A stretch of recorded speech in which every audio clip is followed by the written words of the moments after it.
Hi, Saba. How are you doing?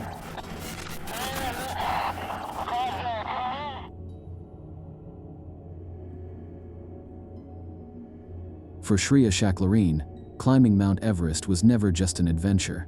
It was the dream she had carried since childhood. Born in Nepal in 1979, she had grown up in the shadow of the Himalayas, staring at the towering peak and imagining what it might feel like to stand at the very top of the world. When she later moved to Canada, that dream never left her. She promised herself that one day she would return, not just to see Everest, but to conquer it. There was only one problem: Shreya had no true mountaineering experience. She had never trained for high-altitude climbing, never attempted any of the other 8,000-meter peaks that prepare climbers for the ultimate challenge. Her knowledge of survival in thin, oxygen-starved air was non-existent. Still, in 2012, determined to make her lifelong dream come true, she poured her life savings into an Everest expedition. She paid a team of Sherpas to guide her up the mountain, but right from the beginning, they knew she was unprepared. Her pace was far too slow, she struggled with even basic climbing techniques, and she lagged behind at altitudes where most climbers still have strength. The Sherpas repeatedly warned her, "If you don't turn back, you will die." But Shreya refused to listen. She had sacrificed everything for this chance. She had even exaggerated her credentials, lying to sponsors and claiming to be a seasoned mountaineer. Turning back simply wasn't an option in her mind.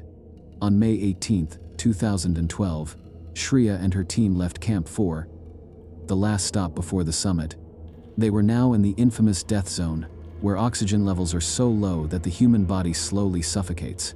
For most climbers, the journey to the top takes 10 to 12 hours. Shreya took 16. By the time she reached the summit, she was dangerously exhausted, her body pushed far past its limits. The golden rule on Everest is harsh but true: if you don't have the strength to descend, you are already dead. Shreya ignored it. She spent too long at the summit, savoring her moment of triumph. But when she finally began the descent, her legs gave out beneath her. She collapsed into the snow, drained of every ounce of energy. Her Sherpas tried desperately to lift her, urging her to move, but she simply couldn't. At that altitude, no one can carry a grown adult without risking their own lives. As the hours passed, climbers trudged by her, unable to help. Her oxygen supply ran out, and as night fell, brutal winds of -40 degrees tore across the mountain. Her final words to her Sherpa were haunting: "Save me." But by sunrise, Shreya was gone. Her frozen body remains on Everest, wrapped in the flag she carried with her, a silent reminder of the price of chasing dreams unprepared. Shreya had ignored every warning, every chance to turn back, and in the end, Everest claimed her forever. Hi, Saba. How are you doing? This photo of Ueli Stek was taken in the early spring of 2017, just weeks before what would become his final journey to Nepal. To the climbing world, Ueli wasn't just another mountaineer, he was a legend. His speed, precision, and sheer determination had earned him the nickname, the Swiss Machine. At only 18 years old, Ueli had already proven his place among the greats, conquering the infamous north face of the Eiger, one of the most dangerous walls in the Alps. By his late 20s, he was breaking records that seemed untouchable, climbing routes in hours that traditionally took climbers several days. His most celebrated feat was the first solo ascent of the south face of Annapurna, a wall so deadly that even the world's best climbers refused to attempt it. Over the years, Ueli had cheated death more times than anyone could count. But in 2017, Mount Everest would remind the world that even legends are not invincible. That April, Ueli arrived in Nepal with an audacious goal: to climb Everest without supplemental oxygen, then traverse directly to Lhotse, the fourth highest mountain on Earth. No climber had ever managed such a feat. If he succeeded, his legacy as one of history's greatest mountaineers would be undeniable. But Everest doesn't care about ambition. And this time, Ueli would never return. On April 16th, Ueli's climbing partner, Tenji Sherpa, was sidelined after suffering frostbite, forcing him to remain at base camp. Ueli pressed on alone. For the next 2 weeks, he trained and acclimatized, making careful preparations. His final step before the main climb was a solo ascent of Nuptse, a smaller peak near Everest. That evening, he sent a message to Tenji. He planned to leave early the next morning. Tenji replied with a single word: "Alone?" Ueli never responded. At dawn on April 30th, Ueli set off. By late morning, a Sherpa spotted him at around 23,000 feet, moving quickly along the ridge. Moments later, a horrifying scream echoed across the mountain. Ueli had fallen. He plummeted nearly 3,300 feet, roughly the height of 3 Eiffel Towers stacked together. When rescuers recovered his body, his helmet, gloves, and harness were gone, likely torn away as he tumbled down the sheer rock face. No one knows exactly what caused the fall. The news stunned the climbing community. The unstoppable Swiss machine had finally met a wall he could not overcome. For years, critics had warned his style was reckless, that luck would one day run out. On that cold April morning in Nepal, it finally did.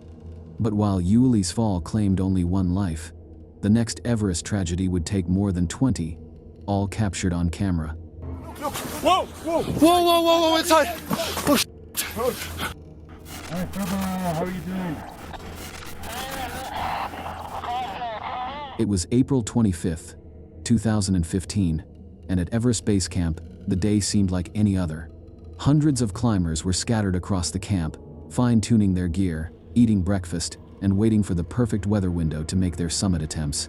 Towering above them stood Everest, Nuptse, and Pumari, giants of the Himalayas, silent and still. Nobody knew that within seconds, everything was about to change. At 11:56 a.m., the ground began to convulse violently. A massive 7.8 magnitude earthquake had just struck Nepal, the deadliest in the nation's history. Across the country, homes crumbled, temples collapsed, and entire villages were wiped from the map. Nearly 9,000 people would lose their lives.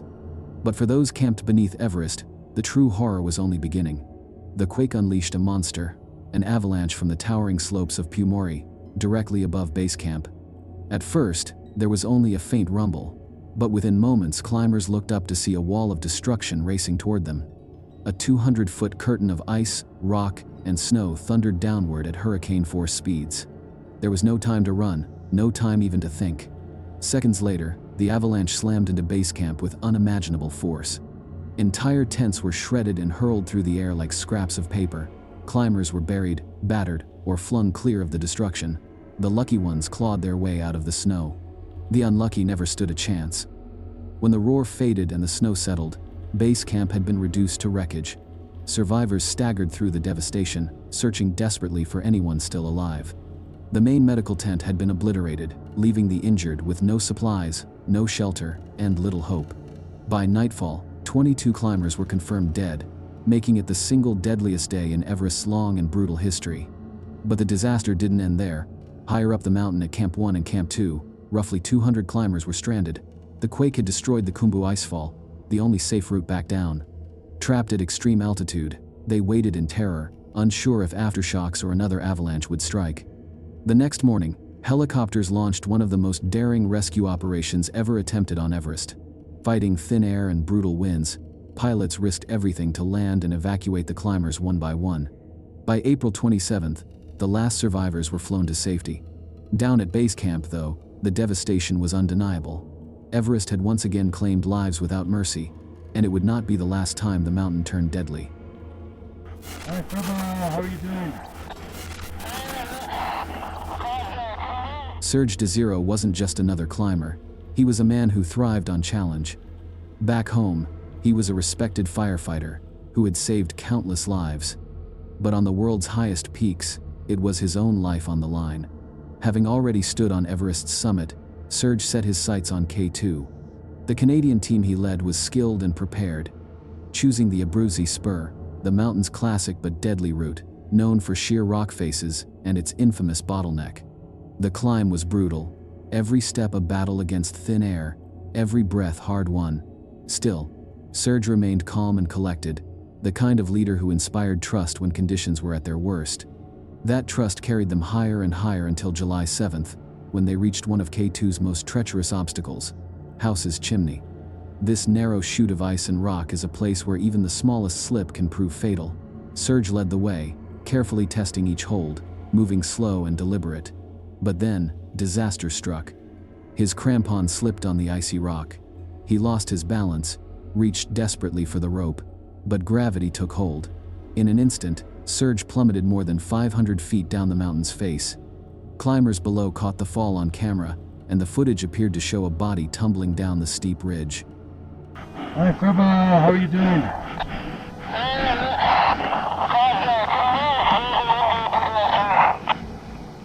Okay, everybody okay up there?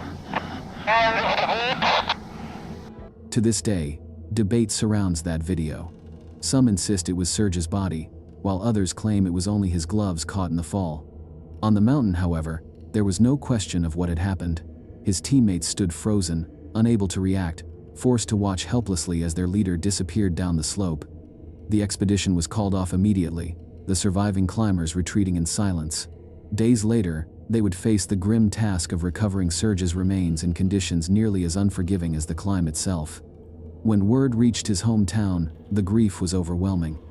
Surge had been more than a mountaineer, he was a protector, a man dedicated to saving others. But on that tragic day on K2, he could not save himself. Weeks later, his body was finally located near the main route and airlifted from the mountain, closing a chapter marked by both triumph and heartbreaking loss. Hi, Prabha, how are you doing? In February 2021, a mountaineer named Ali Sadpara set out to challenge Everest in a way no one had ever attempted before, by trying to complete the very first winter summit of the mountain. Ali was already considered a legend in the climbing world. Known for his humility, incredible endurance, and iron determination, he had conquered 8 of the world's 14 highest peaks. His reputation was built not just on skill, but on his unshakable spirit. For him, climbing wasn't simply a sport.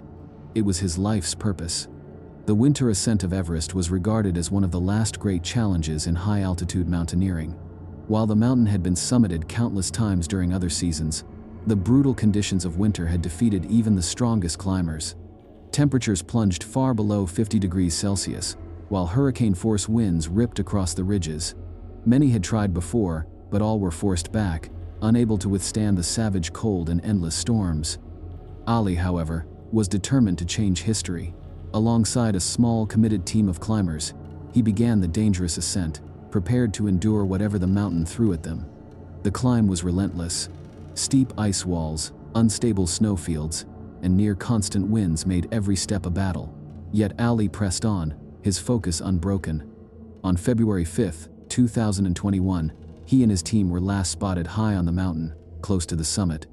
Their headlamps were seen flickering faintly in the darkness, tiny beacons of hope against the vast black sky. Drones and fellow climbers captured haunting images of their final push, filled with both anticipation and dread. And then, radio silence. Contact with Ali and his teammates vanished without warning. Days passed, but no sign of them appeared. Search teams battled Everest's brutal winter conditions in desperate attempts to find the missing climbers, but the mountain offered nothing. The weather made rescue nearly impossible, and eventually, the search was called off. Months later, the inevitable truth was confirmed. The bodies of Ali Sadpara and his teammates were discovered high on Everest, frozen where they had fallen. On July 26, 2021, Ali's son, Sajid Sadpara, accompanied by Sherpas, recovered his father's body and brought him down the mountain, finally granting him a peaceful resting place. The first winter ascent of Everest had ended not in triumph, but in tragedy, claiming 3 lives and reminding the world why the mountain remains the ultimate test of human endurance.